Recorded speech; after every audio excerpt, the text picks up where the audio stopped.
Fala galera, aqui é o Shine Original e sejam bem-vindos a mais um vídeo aqui no canal. Hoje vamos voltar aqui com algo que faz um tempo que eu não trago aqui pro canal, que é trazer coisas relacionadas a Jojo, né? Afinal de contas, eu como bom fã de Jojo, Jojo Fé que sou, não posso deixar muito tempo o canal sem ter esse tipo de coisa e acabou passando, né? Foi mal por isso, vou tentar não demorar tanto para trazer coisas relacionadas a Jojo futuramente, mas aproveitando que o YouTube me relembrou de um vídeo muito antigo atrás, do famoso aquele canal lá, falando sobre o Jotaro, pensei, por que não trazer aqui esse vídeo, a gente analisar junto com ele ali, o nosso querido Jotaro, que é o Gold, né, a gente sabe muito bem disso, personagem maravilhoso, personagem que pra mim representa o que é de hoje de verdade, né. Então antes de vermos aqui como é que ficou esse resultado, aquele recado sempre, se inscreve no canal, deixa o like para ajudar, comenta se acharei tanto do vídeo como do react. É importante ter esse feedback de vocês, essa interação com vocês é muito importante. Então, se possível, também eu pedir para deixar o hype, famoso raizinho, ajuda demais o canal aqui. E não posso esquecer de falar, espero os senhores hoje lá na roxinha, porque hoje às 21h30 vai ter o react do TGA, né? O famoso The Game Awards, que tem todo ano e eu faço react sempre. Então, quem quiser ver e analisar comigo, toca lá que a gente vai ver hoje, beleza? Então é isso, pessoal. Sem delongas, bora pro react. Olha então, chat, as muitas faces de Jotaro Kujo analisando o personagem do famoso aquele calma lá. Vou deixar o like e bora ver o que ele preparou aqui, né?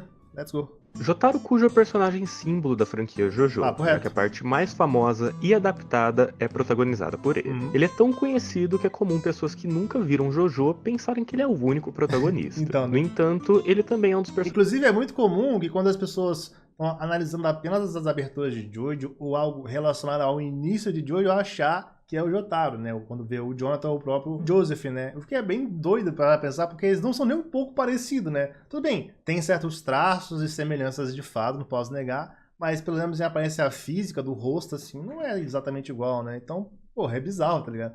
Mas enfim, é realmente interessante ver o quão a figura do Jotaro, ele é até maior que o próprio Jojo, se você parar pra pensar. Não tem como você tirar fora, é intrinsecamente ligado, velho. Então, bora ver, continuando Personagens aqui. que mais divide opiniões entre os fãs. É, justo. Muitos o amam, muitos o odeiam, e a maioria E a gente burra que odeia o Jotaro, né? Não tem o que fazer. Se você gosta de Jojo e não gosta do Jotaro, você tá errado, com todo respeito. se encontra em algum lugar entre esses dois extremos. No vídeo de hoje, eu vou fazer uma análise profunda sobre o personagem, Justo. abarcando toda a sua jornada desde Stardust Crusaders até Stone Ocean, e eu vou tentar explicar suas motivações, nuances e representações, e dar a minha opinião sobre os papéis que ele representa dentro da obra e sobre a evolução do seu arco como personagem. Sempre bom lembrar, né? As pessoas têm essa coisa na cabeça que, né, ficaram presas ao Jotaro da parte 3, como se ele fosse aquilo pra sempre. Não tivesse uma clara evolução no seu arco de personagem. Que eu acho muito paia, mas muita gente ainda julga o caráter dele por causa disso, que é bizarro. Então, sabendo disso, vamos lá. Não de um jeito bom, né?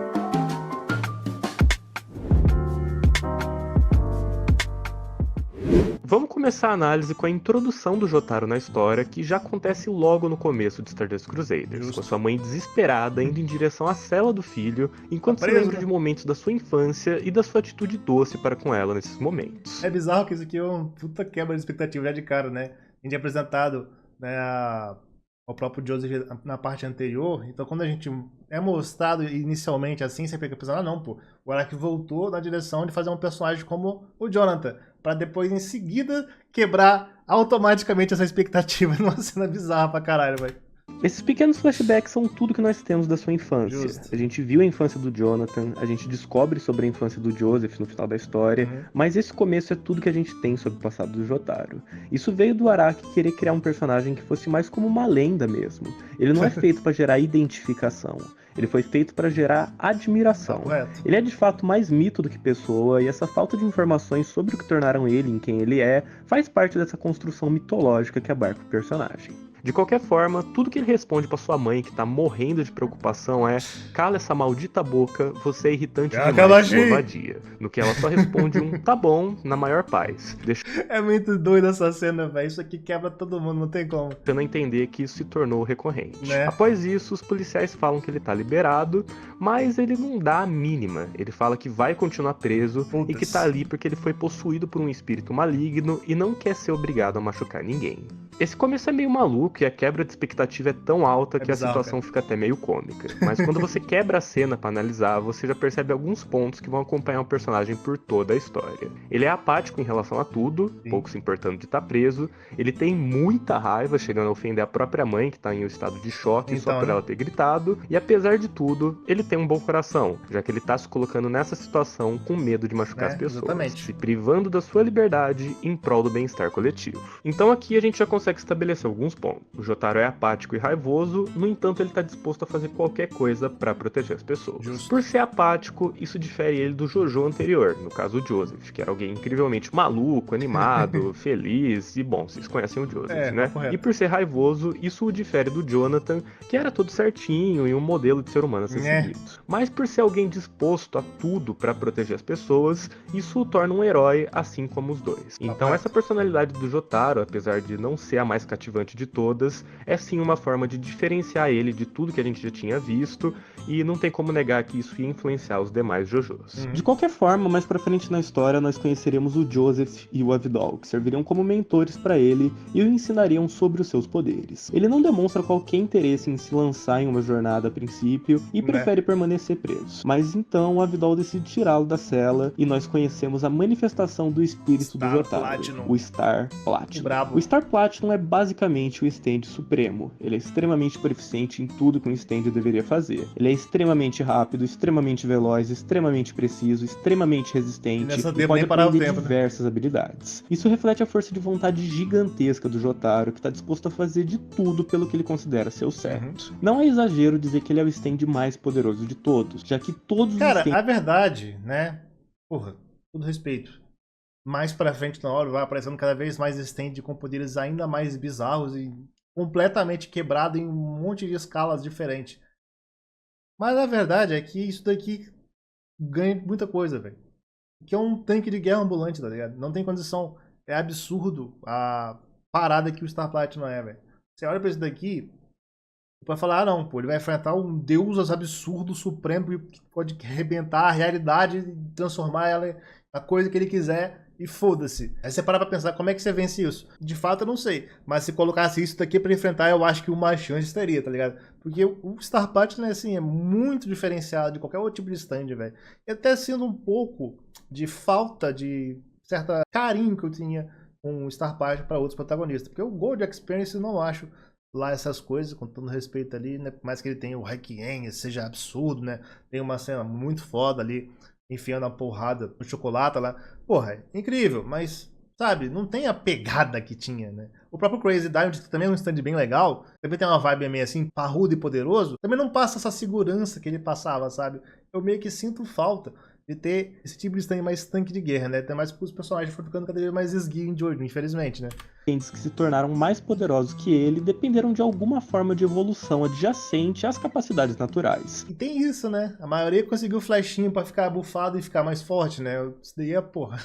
É apenas da porrada, tá ligado? Evoluiu sozinho gradualmente, né? Tudo bem, ele tirou um poder do cu, apelão? Tirou, mas tecnicamente é o mesmo tipo de stand, né? Enquanto o Star Platinum já nasceu extremamente poderoso. É isso. E isso, é claro, é um reflexo do próprio Jotaro. Esse espírito indomável dele é visto quando a ameaça do Dio se apresenta. O Jotaro não hesita em embarcar na jornada para proteger a sua mãe, que ao contrário dele era uma pessoa extremamente dócil, pacífica e indefesa. Justamente. E ao manifestar um stand, não conseguiu controlá-lo. As pessoas esquecem disso, né?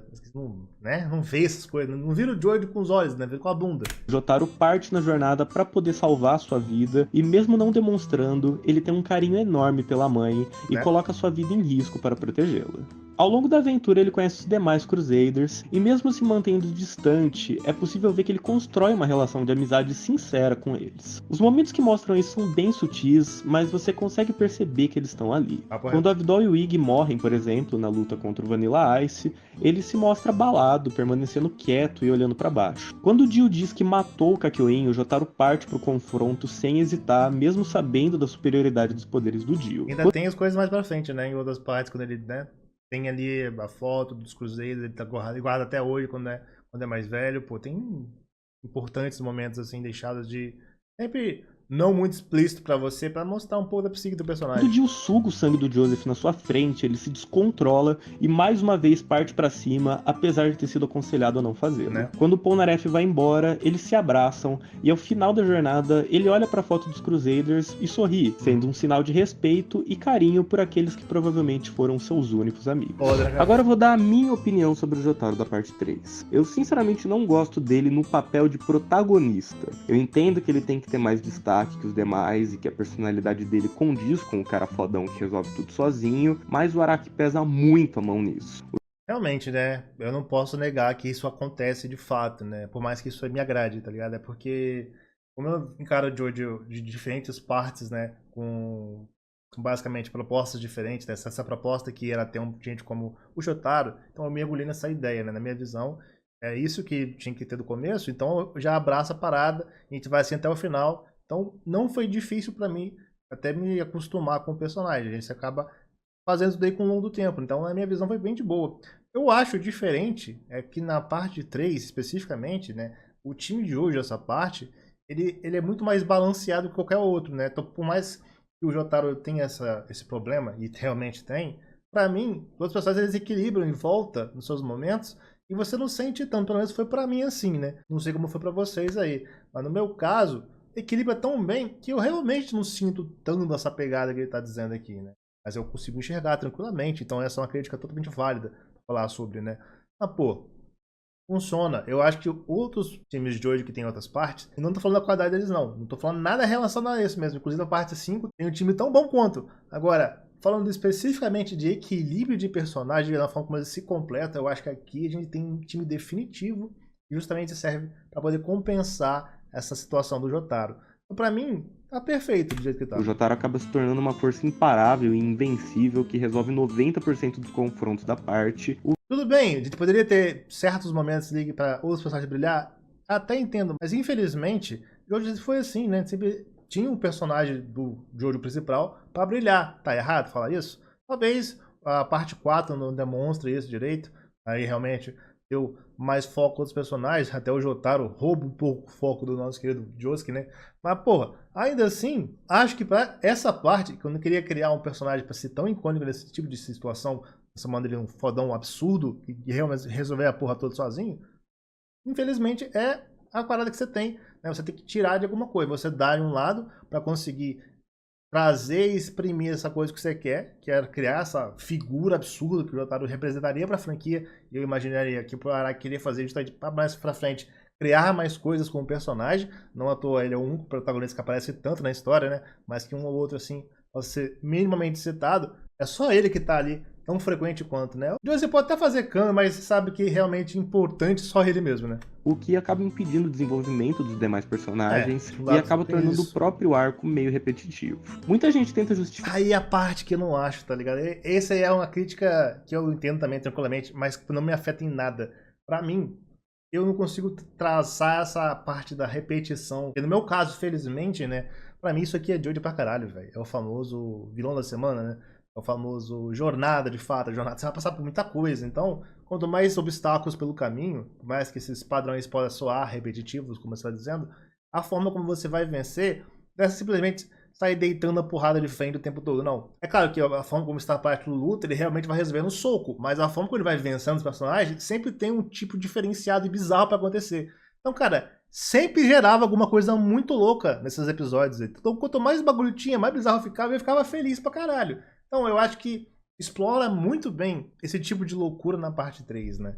Então, por isso que eu acho que é bem de boa, tá ligado? ficar as características Eu não vi tanta unidimensionais do repetição. personagem com teorias para Mas preencher entendo essas também, né? lacunas de desenvolvimento. Falando, por exemplo, da ausência paterna dele, ou que isso ele daí provavelmente foi faz citado. parte do espectro autista. E apesar de eu Papo concordar com ambas as teorias, nada disso é mostrado. Não tem, por exemplo, uma cena dele conversando com o Kakyoin sobre não ter pai, ou então com o Polnareff sobre como ter crescido sem pai foi difícil. Não tem nada disso. Então, de qualquer forma, se você precisa PTSD, justificar né, depois supostas de dar a luta com o profundidades ou Dio. nuances de um personagem com base em teorias, é porque provavelmente ele não tem nenhuma nuance nem profundidade. E não tem problema nenhum ele ser assim. Justo. Na verdade, ele funciona bem pela proposta que o Araki quis dar pra ele. Mas, na minha Isso opinião, concordamos. ele funciona melhor em outros papéis, E aparentemente eu não sou o único a concordar com isso. E então nós chegamos em Diamond's Unbreakable. Ó o brabo aí, ó. 10 anos se passaram, o Jotaro agora não é mais aquele garoto de 17 anos, ele já tem 28 anos e é um renomado biólogo marinho com uma filha de 7 anos. No entanto, as suas obrigações o impedem de viver uma vida normal. Papo Já reto. que junto com o Polnareff, ele passa quase uma década rastreando o paradeiro das flechas de Stand e derrotando os remanescentes dos seguidores do Dio. É isso. O mais notável sobre o Jotaro aqui é que ele cresceu, seja pela idade ou pelos acontecimentos da parte anterior, é inegável que o Jotaro amadureceu como pessoa. Ele xinga menos, ele não tem tantas explosões de raiva, e quando ele tem, é pra proteger os mais seus novos focado, na amigos, verdade. por quem ele demonstra muito mais simpatia. Ele tá bem Isso maduro, não vem é do verdade fato essa. de ele gostar mais deles do que dos Crusaders, e sim do fato dele ter aprendido a expressar melhor os seus sentimentos. Isso. Talvez pelo trauma de ter perdido praticamente todos Então, os seus né? amigos. Se na parte anterior ele assumiu o papel de protagonista, aqui ele meio que assume o papel de mentor e guia que antes pertencia ao Joseph. Alguém mais experiente em combate que tá ali para passar a tocha para uma nova geração e orientar suas ações. Apesar de tudo, ele não perdeu totalmente aquela casca que ele possuía, mas agora ele parece sim ligar mais para as pessoas e para as coisas. Ele basicamente não é o tipo de pessoa que conseguiria te consolar, mas é o tipo de pessoa que fica do seu lado, e isso é bem legal. Sim. Um exemplo disso é quando o avô do Josuke morre. Ele não consegue falar nada que minimize a dor do Josuke, mas ele ajuda ele a derrotar o assassino do seu avô. É isso. E é legal que isso já vai construindo o que ia ser o Jotaro da parte 6, já que aqui a gente já tem que imaginar que ele tem uma filha. Então o fato dele ser um pai ruim vem muito do fato dele estar sempre distante Complicado. ou ocupado. E isso já vem sendo construído desde a parte 4. Não foi algo Agora que aqui, é importante lembrar, é porque faltou isso no Araki, né? Esse tato de botar algumas coisas ali na parte 3 pra mostrar como é que é a ausência do pai do Jotaro, né? Foi impactante dele até certo ponto. Aí quando você fosse na parte 6, você perceber que ele acabou imitando algumas dessas falhas que o pai dele fez pra sua filha, tá ligado? simplesmente Naturalmente. surgiu do nada, como muita gente gosta de dizer. Agora eu vou dar a minha opinião sobre o Jotaro na parte 4 e, bom, eu passei a gostar muito mais do personagem aqui. Ele funciona extremamente bem como essa figura sábia e Foda experiente pra caralho na parte inventor, 4. sendo até melhor que o Joseph pro papel. É aqui que toda essa construção de lenda que o Araki fez se manifesta de forma mais interessante, já que em Stardust Crusaders a gente ficou acompanhando a evolução de um personagem que, bom, não evolui. E aqui a gente já passa a ver os sinais dessa evolução e da lenda que ele se tornaria. Agora eu vou comentar a única cena do Jotaro em Vento Áudio. Ela é bem curtinha, mas dá pra ter um panorama de como que tá a vida dele. Ele tá no seu escritório, exercendo a função de biólogo marinho e trabalhando para a Fundação Speedwagon ao mesmo tempo. Ele não tá com a sua mulher, ele não tá com a sua filha, e quando o Koichi menciona o Dio, o Jotaro pega uma foto dos Crusaders e fica olhando fixamente para ela com um olhar melancólico, mostrando que os anos que vão seguir até Stone Ocean serão solitários e amargos. E então nós chegamos no que para mim é o ápice do personagem dentro da obra. Nós chegamos ao Jotaro da parte 6. Antes dos eventos de Stone Ocean, ele se divorciou e acabou limitando muito o contato com a sua filha Jolene. O fato dele ter se afastado foi pelo medo do fato de stand users atraírem outros stand users, e que isso pudesse fazer a sua filha ficar em perigo. No entanto, isso destruiu a relação dos dois e tornou a Jolene uma delinquente que no fundo só queria atenção. Sim. E o mais triste é que esse distanciamento não serviu de nada, já que anos mais tarde o Pucci usou isso para colocar a Jolene na cadeia, atrair o Jotaro, roubar suas memórias e colocá-lo num coma. E aqui reside um dos toques mais geniais de Stone Ocean. Se em Stardust Crusaders o Jotaro começa preso e parte em uma jornada para salvar sua mãe, aqui ele é colocado no papel de vítima, na situação mais vulnerável possível, enquanto a sua filha tem que resgatá-lo. Ao longo da história, o Jotaro vai mostrando que se preocupa e liga com a sua filha, ao mesmo tempo em que ela vai percebendo que o afastamento não foi totalmente a sua culpa. E tudo isso vai culminar na cena mais forte do mangá, o dilema das facas do Pucci. Se ele deixar sua filha morrer e atacar o Pucci, ele salva o universo. Mas se ele salvá-la, ele arrisca todo o universo para que ela possa salvá-lo de alguma forma.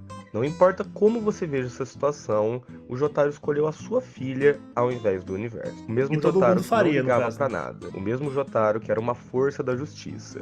O mesmo Jotaro que não tinha traços de humanidade escolheu a sua filha. E isso é incrível e talvez seja o melhor final pro personagem e o melhor desenvolvimento que ele teve durante a obra. Para finalizar essa análise, eu vou terminar com a própria opinião do Araki sobre o personagem que ele deu no lançamento de Jojônio. Eu me inspirei muito nos papéis que Clint Eastwood desempenhou, nos mínimos detalhes. Talvez por isso o Jotaro pareça um pouco maduro em comparação com outros personagens principais dos mangás shounen. Eu acho que o Joseph se enquadra melhor no estilo Jump de personagem principal. Faz sentido. Mas Para mim, o Jotaro é um verdadeiro herói. Para mim, os heróis são solitários. Eles não buscam valor ou elogios por fazerem o que acreditam ser o certo. Só lá Em e outras faz, né? palavras, a sua justiça não é recompensada. É isso. Às vezes, seguir o caminho do justo faz eles acabarem sozinhos. Basicamente, eu acho que os heróis não deveriam ter aliados. O Jotaro nunca abre o seu coração e guarda seus sentimentos porque ele é um herói solitário. E é por isso que ele resolve tudo na parte 3. Depois de derrotar os inimigos, ele nunca fica extasiado ou feliz. Ele apenas diz Yare Yare da Z, e isso é tudo que ele precisa. E bom, essa foi a minha análise sobre Muito o Jotaro. foda, tá? Se você gostou, Bem deixa um legal. like, se inscreve, comenta aqui embaixo o que você achou. E se Muito puder, foda, velho. faz um pix pra ajudar o canal, ou por esse QR Code, ou pelo código aqui nos comentários. Cara, saudades, né, de trazer mais conteúdo de Jojo aqui pro canal, né, o próprio canal aí do nosso querido, aquele canal lá, né, é um canal muito bom, e uma pena que ele não posta mais, né, tem muito tempo que eu não posto, acho que tem quase um ano já, mas pô, é um canal legal, eu sempre gostei bastante. E digo aí outros tipos de vídeos de Jojo que eu posso trazer pro canal, vocês sabem também que eu gosto demais da franquia, e falar sobre o Jojo no modo geral, de seus personagens pra mim, seria fantástico, então quero trazer mais coisas aqui, mas eu preciso também da ajuda de vocês, beleza? Então é isso, deixa o like, se inscreve no canal, o hype se puder, comente aí embaixo para trocar essa ideia. Vejo os senhores aí mais tarde na roxinha, beleza? Obrigado pessoal, até a próxima, falou!